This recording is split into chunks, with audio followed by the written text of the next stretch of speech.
Listen बड़ा से। Next conjunction है आपका अल्थक बोलते हैं इसको, क्या बोलते हैं? अल्थक या थक या इवन इफ या इवन थक।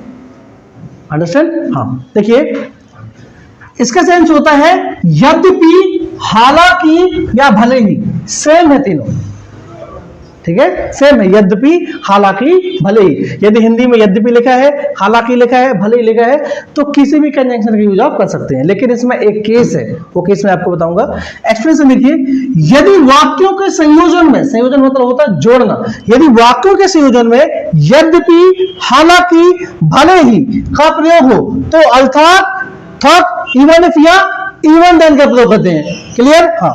अब यहां पर इवन देन से किसी भी एक कंजंक्शन का प्रयोग किया जा सकता है। अब केस देखिए, यदि आपके सेंटेंस में अर्थात का प्रयोग किया गया हो सेंटेंस के पहले, रिपीट कर रहा हूं, ध्यान से समझिए, यदि सेंटेंस के पहले अर्थात का प्रयोग किया गया हो, बाकी को छोड़ दीजिए, आई एम टॉकिंग ओनली अर्थात।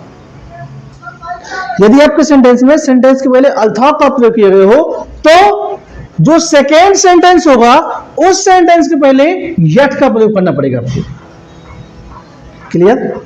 आया समझ में? यदि आपने सेंटेंस में पहले सेंटेंस के पहले अर्थात का प्रयोग किया है, तो सेकेंड सेंटेंस के पहले आपको यट का प्रयोग करना पड़ेगा। बाकी सेंटेंसेस में चलेगा, बाकी सेंटेंसेस में यदि आप इवन इफ या थक या इवन थक का प्रयोग करेंगे, तो सेकेंड सेंटेंस में पहले कोई भी कंजंक्शन यूज का प्रयोग कर सकते हैं। क्लियर? किसी भी कंजंक्शन का। लेकिन यदि आपने सेंटेंस में सबसे पहले अर्थात का प्रयोग किया है, तो उसमें किसका प्रयोग करना पड़ेगा? यट का। किसका? यट। अंडरस्टैंड? देखिए अब लिखा है, एग्जांपल समझिए, वह भले ही कुछ नहीं समझता, वह भले ही कुछ नहीं समझता, इसके बावजूद भी मेहनत करता है।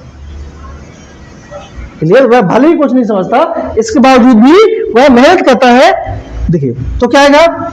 अर्थात, हम अर्थात यूज कर रहे हैं, तो अर्थात ही डजंट अंडरस्टैंड एनीथिंग, भले ही, या आप ये बोल सकते हैं हालांकि वह कुछ नहीं समझता, इसके बावजूद भी मेहनत करता है। देखिए सेंटेंस के पहले अर्थात का प्रयोग हुआ ना, अर्थात का प्रयोग हुआ सेंटेंस के पहले, तो जब यहां पर अर्थात का प्रयोग हुआ है, तो यहां पर क्या आएगा? यट, क्योंकि सेकेंड सेंटेंस यहां से स्टार्ट होता है ना। तो क्या जाएगा?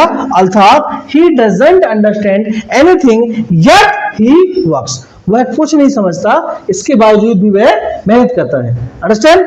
नेक्स्ट देखिए, सोनम हालांकि मोटी है, सोनम हालांकि मोटी है, फिर भी वो दौड़ सकती है, फिर भी या इसके बावजूद भी, कुछ भी कर सकते हैं। आप ये समझिए, यदि आपके सेंटेंस में, रिपीट करो, ध्यान समझिए, अर्थात ना होना, अर्थात ना हो, इवन इफ, चलो नेक्स्ट अगले सेंटेंस में बताता हूं, सोनम हालांकि मोटी है फिर भी दौड़ सकती है, तो सोनम इज थिक।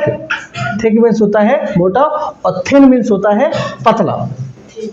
तो सोनम अर्थात Sonam is thick yet she can run. Understand? आया समझ में? तो केस ये है कि यदि आपने सेंटेंस के पहले अर्थात का यूज किया है, तो सेकेंड सेंटेंस के पहले आपको येट का प्रयोग करना ही पड़ेगा। क्लियर? देखिए नेक्स्ट एग्जांपल देखो बेटा, जैसे लिखा है, मैं भले ही अमीर हूं, मैं भले ही अमीर हूं, फिर भी बड़ों की इज्जत करता हूं।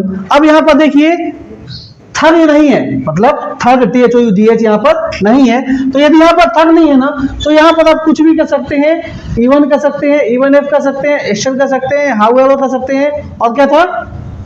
Then also. क्लियर? हाँ, तो ये कर सकते हैं। तो क्या लिखा है? थग आई एम रिच, भले ही मैं अमीर हूं या हालांकि मैं अमीर हूं। क्लियर? हाँ, स्टिल, इसके बावजूद भी I respect adults. Clear? Next देखिए, जैसे हालांकि आप शिक्षित हो, हालांकि आप शिक्षित हो या भले ही आप शिक्षित हो, इसके बावजूद भी या फिर भी कहीं भी कर सकते हैं, इसके बावजूद भी या फिर भी या तब भी, तब भी शिक्षा का मतलब नहीं समझते। क्लियर?